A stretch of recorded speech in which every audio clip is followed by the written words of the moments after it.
You know एक publicly आपने जो अपना बिहेवियर रखा वो एक बहुत ही सीखने वाली चीज़ है कि टफ टाइम्स में आप कैसे थोड़ा सा लो में भी है लेकिन उसके बावजूद भी आपका परफॉर्मेंस बोल रही है and when the times are high तो फिर आपने दिखाया है कि आप वर्ल्ड चैंपियन हो। सो क्या इस एक साल के बारे में थोड़ा सा बता पाओगे? आई थिंक बहुत सारी लर्निंग्स, बहुत सारे challenges, but at the same point of time I think आपको एक पर्सनली एक बड़ी खुशी मिलती है जब मैंने हमेशा क्रिकेट खेला है जीतने के लिए। और ये एक डायलॉग नहीं है बट ये मेरी लाइफ का एक रूल है कि मैं हमेशा चाहा है कि हार्दिक पांड्या अगर कुछ ना करे तो चलेगा लेकिन अगर टीम अच्छा करेगी तो बहुत बढ़िया होगा। सो आई थिंक वो माइंडसेट ने मुझे कभी भी हार्डशिप से या डिफिकल्ट टाइम से रन अवे नहीं सिखाया है। हमेशा मैंने माना है कि अगर आपको challenges are tough, throw some punches, keep fighting it. अगर आप बैटल फील्ड नहीं छोड़ेंगे तो ही आपके पास मौका है। अगर आप घर चले जाएंगे, रोने लगेंगे या सैड हो जाएंगे तो उसका कभी आउटकम आप नहीं देख पाएंगे। वो फील्डिंग से सीखा है मैंने। अगर आप डाइव मारोगे तो बॉल रोक पाओगे, अगर आपने डाइव ही नहीं मारी तो आपको पता ही नहीं बॉल। सो आई थिंक वो लर्निंग मुझे क्रिकेटिंग से और लाइफ में दोनों जगह काम आई है। हार्दिक, हमने देखा कि बॉलिंग में आपने सिर्फ 2 ही फास्ट बॉलर खेल रहे थे लेकिन आपने बहुत अच्छे से वो जब वो रिस्पॉन्सिबिलिटी निभाई बीइंग सेकंड सीमर, तो वो कितना प्रेशर था। एंड बैटिंग में भी नंबर 7 पे the way you finished off game with those huge hits, so how do you train for this power hitting? इतने लंबे लंबे छक्के आप मारते हैं तो क्या? आई थिंक सर bowling हमेशा आजकल lately it is very close to my heart. For me bowling is something, if Hardik Pandya is bowling then I don't have to worry about my batting or anything because then batting देख लेता है अपने आप को। और preparation के हिसाब से मैंने हमेशा प्रिपेयर किया है जो मुझे मैच में सिचुएशन आ सकती है। और eight the same point of time sir छक्के मारना तो मैं जब 14 साल का था तब से शौक था। सिर्फ तब ताकत नहीं थी तो मैं 38 उठाता था, अब ताकत आ गई थोड़ी तो छक्के लग जाते हैं। So I think it has been overall years of hard work, just playing at the right time.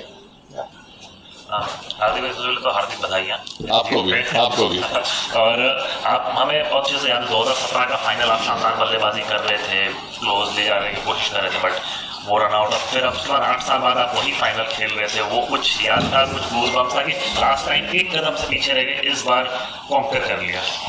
I mean sir अभी जीत गए तो मैं बोल सकता हूँ कि हाँ वो जो अधूरा सपना था वो आज खत्म हुआ।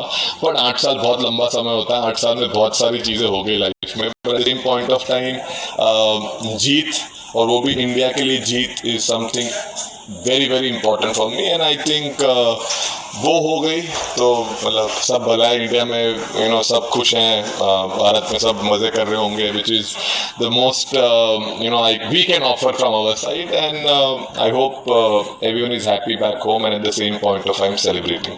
You will break for team India for last servant Hardik, इस पूरे टूर्नामेंट में हमने देखा कि बड़े क्रूशियल रन आपने किए और जैसे दूसरे बैटर की लगता था कि पिच बहुत मुश्किल है, आप जब आते थे तो आपकी मर्जी होती थी, आप सिंगल लें और आपकी मर्जी आप शक्ल लें, और आपकी जो ये सेलिब्रेशन है इससे भी यही लगता है कि मेरा बैट मेरी मर्जी।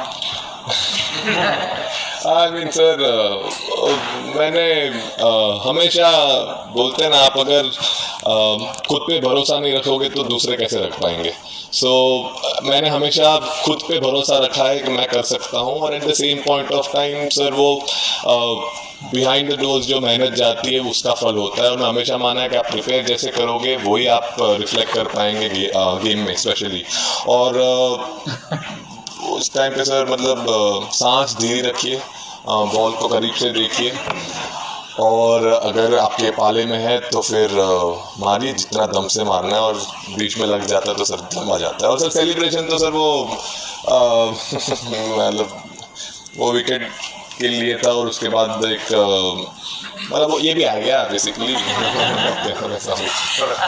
I just want to ask you about the team atmosphere. It seems very very happy, the entire team together, so much so that the happiness seems contagious to all of us and the people back We are home. glad. So does that is that something that has been worked upon consciously to keep it so happy-go-lucky? And what are the conversations like?